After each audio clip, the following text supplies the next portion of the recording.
నుంచే కదా ఇలా మీకోసం మస్తుగా ముచ్చట్లు పట్టుకొచ్చిన మరి చెప్పుకుందామా చలో పాండి ఈశ్వరప్ప హోమియో క్లినిక్ సమర్పించు ధూమ్ దా ముచ్చటగా ముచ్చట్లు షురు.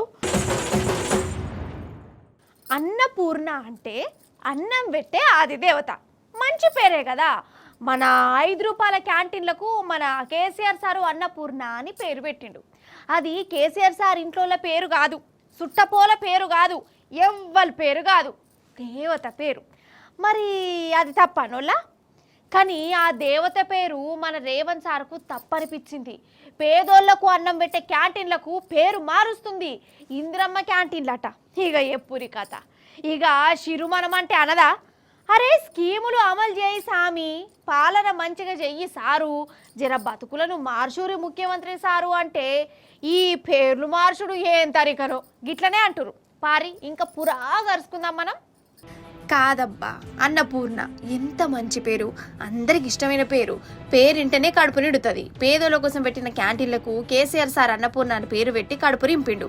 మరి రేవంత్ సార్ ఇందులో ఆది దేవత పేరు తీసేసి ఇందిరమ్మ పేరు పెట్టుకుంటుండు. ఇక అన్నపలేదు నాకు. రేవంత్ సార్ ఏమన్నా అనుకోని, లేకుంటే మరి అన్నపూర్ణ అని ఉంటే ఏమవుతుంది? అందులో తప్పేమున్నది? అదేమన్నా పార్టీ లీడర్ పేరా, లేకుంటే రాజకీయ మనిషి అన్నపూర్ణ అంటే? రేవంత్ సారు ఉన్న పేర్లు మారువు అని ఎవరు చెప్పలేదు సార్ మీకు. జర స్కీములు అమలు చేయమని చెప్తుర్రు సారు, 6 గ్యారెంటీలు పక్కాగా చేయమంటుర్రు. కానీ రైతుల తల్లాట చూడిరు సార్, ఆటో డ్రైవర్ల రాతను మార్చురి సారు, గురుకులాలు ఏడాదిన్నర సంది నాశనమైపోయినాయి, వాటిని మార్చురి సార్. అంతేగాని ఈ పేర్లు మార్చుడేంది సార్ అని గరమైతురు పబ్లిక్. వస్తున్నాయి జగన్నాథుని రథచక్రాలు వస్తున్నాయి. హాగుర్రి శ్రీ కవిత్వం కదా. ఇప్పుడు మనము ఆ జగన్నాథుని రథం కాడికే పోవాలి. మన ఒడిశా రాష్ట్రము పూరిలా జగన్నాథుని రథయాత్ర స్టార్ట్ అయింది. అసలు ఏం జనాలు, సమ్మక్క సారక్క జాతరకు వచ్చినట్టు, కుంభ మేళాలకు వచ్చినట్టు ఏడ చూసిన జనాలే. లక్షల మంది జనాల నడుమ ఆ కృష్ణ పరమాత్ముని రథచక్రాలు కదులుతుంటే చూసేదందుకు నాకు 2 కళ్ళు చాలలే. మనం ఇప్పుడు ఆడికి ఓడు కుదరదు, కానీ నేను ఆ రథచక్రాలు ఎట్లా కదిలినాయో చూపిస్తా. అగో హరే కృష్ణ కృష్ణ కృష్ణ హరే హరే పాండ్రి. ఓరు దేవుడు, చూసినవా కిటకిట ఉష్కపోతే రాలనంత జనం అని అంటారు చూడు. నాకు కండ్లారా కనబడుతుంది. 100,000 కాదు, లక్షల మంది జనాలు ఒక్క జాగలకు వచ్చిర్రు. ఊరి వాడల జగన్నాథుని రథయాత్రను కండ్లారా చూసి తరించిర్రు.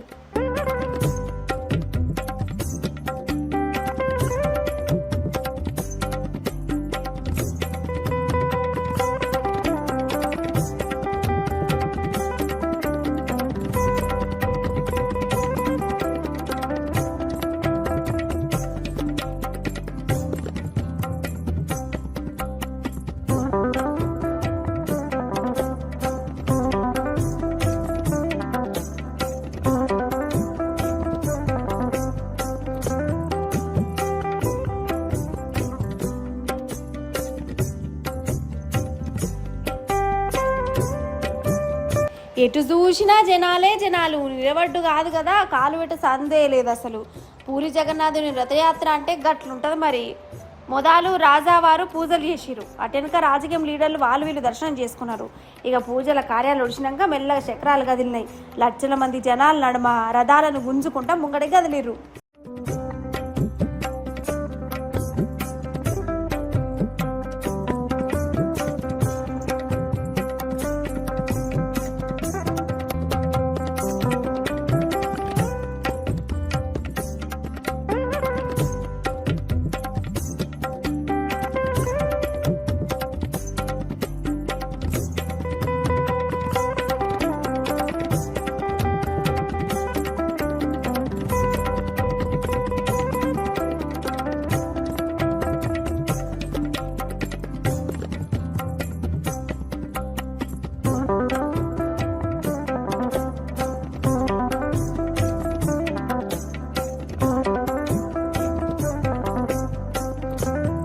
రథాలలో ఒక దాంట్లో కృష్ణుని విగ్రహాన్ని, ఇంకో దాంట్లో బలరాముని, 3 దాంట్లో షెల్లె సుభద్రమ్మను కూసోబెట్టి పూరివాడలు ఊరేగించిరు.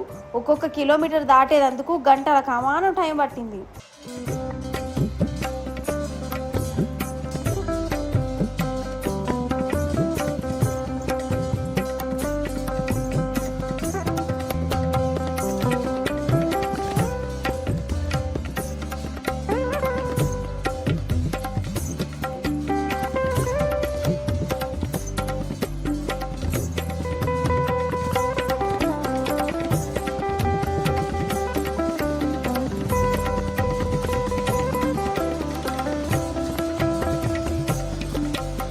ఇక రథాలను గుంజుతుంటే ముంగట కళాకారుల ఆటపాటలు భజనలు కోలాటలు ఒక సంబరం అసలు.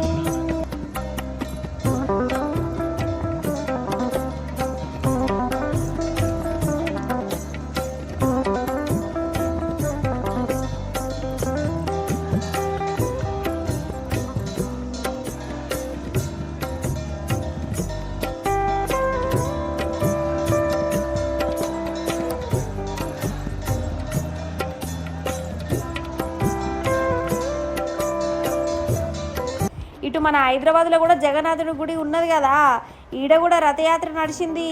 బొచ్చడు మంది వచ్చి హరే కృష్ణ అనుకుంటే కృష్ణ పరమాత్ముని తలుసుకుంటా రథాలెమ్మని నడిచిరు.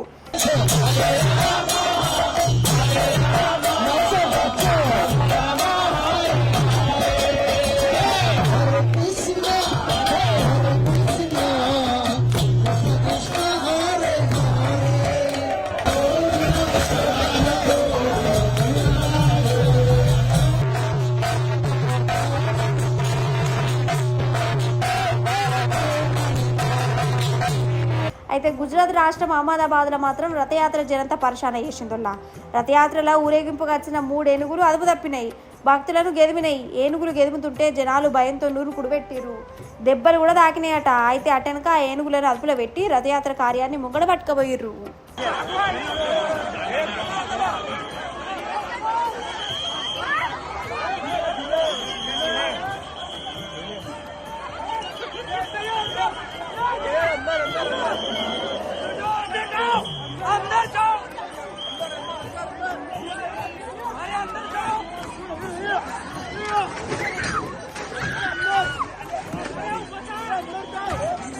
अंदर जा अंदर जा।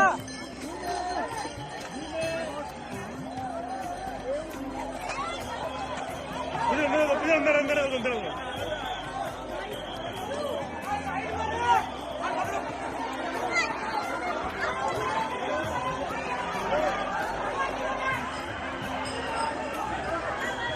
అసలు చెయ్యి పార్ట్ వచ్చిన కాంచెల్లి మన రాష్ట్రంలో ఏమైతుందోలా మీరే పురి ఊకోవా తాపుకోసారి చేపాటిని ఏదో ఒకటి అంటావు అని అనుకుర్రి. నా కండ్లకు కనబడేదే మీకు చెప్తా, మిమ్మల్ని అడిగితే మీరే చెప్పాలి, నేనేం సపరేట్గా చెప్పా. ఇప్పుడు చెప్పురి మన చెయ్యి పాట వచ్చిన కాంచెల్లి ఏమన్నా కట్టిరా? కట్టుడు కాదు, ఇది కూల్చే ప్రభుత్వం అని అంటురు కదా. కూల్చుడు కూలిపోవుడు గిదే కథ అవుతుంది. మొన్నటిదాకా పేదోళ్ళిళ్ళను కూల్చిరు, ఇప్పుడు ప్రాజెక్టులు కూలిపోతుంటే గేట్లు దిగిపోతుంటే ఇట్లా మిటుకు మిటుకు అనుకుంటా చూస్తారు.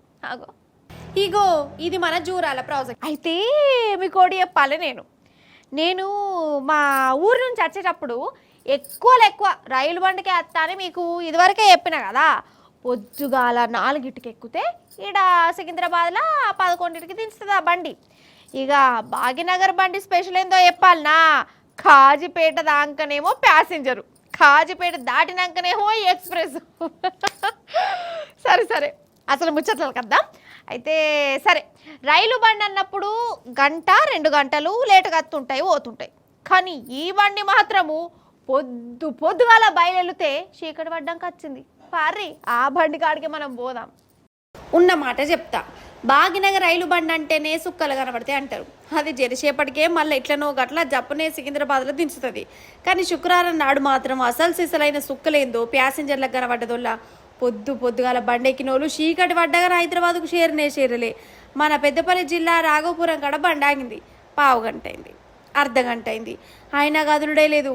భాగ్యనగర్ అంటేనే గంతే పాటు గంట కన్నా పోతుంది అనుకున్నారు. కానీ ఇక కాదు లేదు అగ కాదు లేదు ఆపటీలు కూడా అయిందోళ్ళ. ఎందుకంటే పెద్దపల్లి రైలు స్టేషన్ కాడ ఫ్లైఓవర్ పనులు నడుతున్నాయి అట. అందుకే ముందు స్టేషన్లో ఆపిరట. మరి అట్లా ఆపి పని చేసి నడిచేటప్పుడు బండినే క్యాన్సిల్ చేస్తే అయిపోవు కదా. ఇటు కాకుండా నడిమిట్లా పట్టుకొచ్చింది ఈ బండి. అటు వాపస్ ఇంటికి పోడుంటలేదు, పట్నం పోవడానికి కుదురుతలేదు. ఆఫీసర్లు అడుగుతానేమో ఇక పోతుంది అని ఊరిచ్చుకుంటా గంటలు గట్లనే చేసిరట. ఇగో వీళ్ళు చెప్తారు చూడురు. ఏమైంది అన్న ఏడుదాకా పోవాలే? ఈరోజు రామగుండం నుంచి మేము హైదరాబాద్ వెళ్ళాలని పొద్దున 5 గంటలకు ట్రైన్ టైం ఉంటే మేము అక్కడ రామగుండం వెళ్ళేస్తే అక్కడే లేట్ వచ్చేసింది. తీరా అందులో ఎక్కి మేము అర్జెంట్గా హైదరాబాద్ వెళ్ళాలన్న ఉద్దేశంతో ఆ భాగ్యనగర్కి వెళ్తే చాలామంది ప్యాసింజర్లు అన్ఎక్స్పెక్టెడ్గా రాఘాపురం స్టేషన్లో ఆగిపోయిన తర్వాత ఎందుకు ఆగిందో అని మేము అనుకుంటే అదేమన్నా క్రాసింగ్ ఉందామని చెప్పేసి ఆలోచించాం. కానీ అప్పటికే గంట పట్టింది. ఇంకా కూడా వాళ్ళు రైల్వే డిపార్ట్మెంట్ వాళ్ళు ఏ సమాచారం ఇవ్వలేదు. ఒక గంట సేపు ఆడ వెయిట్ చేసినాం. తీరా గంట సేపు వెళ్ళి స్టేషన్లో మాస్టర్ని అడిగితే ఇంకో 4 గంటలు పడుతుంది. ఎందుకంటే దానికి కారణాలు చెప్పడం లేదు. మరి ఈ ట్రైన్ నమ్ముకొని చాలామంది కాకినాడ నుంచి హైదరాబాద్ వెళ్ళి ఒకటే ట్రైన్ ఉదయం పూట ఎంతోమంది అర్జెంట్ హాస్పిటల్కి వెళ్ళాలి, ఉద్యోగాలకు వెళ్ళాలి, దానికి వెళ్ళాలి అనే ఉద్దేశం కొద్ది ఆ ట్రైన్ అయితే కూడా కరెక్ట్ ఇన్ఫర్మేషన్ ఇవ్వడం లేదు. ఈ ట్రైన్ ఎప్పుడు రన్ అవుతుంది? నిన్నటి దాకా అసలు ట్రైనే లేదు. పెళ్ళంపల్లి స్టార్ట్ చేసామని చెప్పి ఇప్పుడు ఇవాళ ఎక్కిన తర్వాత కూడా ఇన్ని ఇబ్బందులు. అలాంటప్పుడు ట్రైనే క్యాన్సిల్ చేసేంత ఇప్పుడు పిల్లల ఇబ్బంది. ఇంకా ఈ ట్రైను ఏమంటారు మంచి స్టేషన్ కూడా కాదు. అందరికీ ఫుడ్కి ఇబ్బంది, అన్నిటికీ ఇబ్బంది. వాటర్ బాటిల్స్ కూడా లేవు. చిన్నపిల్లలు ఇంత ఇబ్బంది అన్నప్పుడు ఏమంటారు చేస్తే చేయండి, కానీ ఇలా ఇబ్బంది పెట్టారు. పాపం పురుసదుగా స్టేషన్లోనే కూర్చున్నారు కదా. ఇక మరి అగర్సే డ్యూటీ టైము దవాఖాన టైము చూసుకొని బండి ఎక్కిన వాళ్ళ పరిస్థితి ఏంది కావచ్చు. అందుకే సప్పుజేక చాలా మంది మూటలు పట్టుకొని ఇక లెఫ్ట్ రైట్ అనుకుంటా నడక స్టార్ట్ చేసిరు. బజార్లో ఏది దొరుకుతా కదా ఎక్కిరు. మొత్తానికి 11కి సికింద్రాబాద్కు రావాల్సిన భాగ్యనగరం బండి చీకటి పడ్డంగా పట్టుకొచ్చిందట. అట్లా ఉంటుంది మరి మన రైలు బండ్ల కథ అంటే. అయితే మీకు ముచ్చడి చెప్పాలల్లా, పొరిగుంటి పుల్లకూర రుచి ఉంటుంది అంటారు కదా. నిజమే, 100కు 100 రూపాయలు నిజమే. మా ఇంట్లో జామ చెట్టు ఉన్నది, మా పక్కింటోళ్ళ ఇంట్లో కూడా జామ చెట్టు ఉన్నది. నాకేమనిపిస్తుంది అంటే మా జామ చెట్టు కంటే కూడా పక్కింటి జామకాయలను ఎత్తుకోవద్దు అవుతుందల్లా. అట్లా అని మా జామకాయలు మంచిగా ఉండయి అని చెప్తలేను. నాకెందుకో ఇక అలా జామకాయలను నాకు తెంపుకోబుద్ది అవుతుంది. అట్లా అని పానం కొట్టుకుంటుంది అన్నట్టు అంతే. మరి మా పక్కింటోళ్ళు ఏమన్నా తక్కువనా? మా అల్లనేరుడు పండ్లు ఎత్తుకపోతారు, అదో తృప్తి కావచ్చు వాళ్ళకు. సరే, పోరగాంట్ల ఆటలు గిట్లనే ఉంటాయి. కానీ ఒక దొంగోడల్లా గిట్లనే చెట్టు మీద ఉన్న పంచకాయలను ఎత్తుకోయి ఉపాయం చేసిండు. ఆఖరికి ఏమైందో మీరే చూడుర్రి. ఈ దొంగలు పాడుగాను కాదోల్లా, దొంగతనం చేస్తే గట్టిగా చేయాలి, అంతేగాని దొంగల సంఘం విద్యుత్ అయితే తీయద్దు కదా. ఒకటి బెంగళూరులో గిట్లనే దొంగోడున్నాడోల్లా. పైసలు ముంగడ పెట్టినా వాడేం చేయలే. కాకపోతే పంచకాయలను చూస్తే చేతులన్నీ ఎటమంటమైనాయి. వాటిని కొట్టేద్దామనుకున్నాడు. రయ్య చెట్టు ఎక్కిండు. ఇక పనస పండును పట్టిండు. కానీ ఏం ఫాయిదా, ఆ చెట్టుల్నే ఇరుక్కపోయిండు. వాడు ఎక్కడైతే ఎక్కిండు కానీ దిగరాలే. ఇక వాడి దొంగతనం లోకమంతా చూసింది. కిందికి దిగుతానేమో జనం కొడతారని భయం, మీదనే ఉంటేనేమో చేతుల గుంజుతున్నాయి. ఇక నరకం అనుకోరాదు. లాస్ట్కు పోలీసు వాళ్ళు వీళ్ళు వచ్చారు, వాడిని బతలాడుకున్నారు కిందికి దిగురా నాయనా అని. ఇక వాడిని కాపాడే ఉపాయం పెట్టుకున్నారు. ఎట్లా కాపాడిరో చూడురిగా.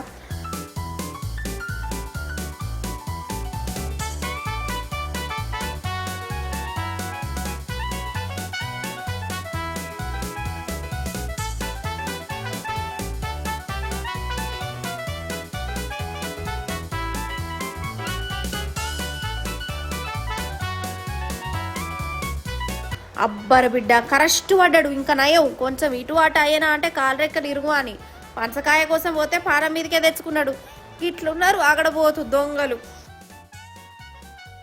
నిజంగా పెట్రోల్ బంకులు అంటేనే అనుమానాలు బాగా వస్తాయోళ్ళ.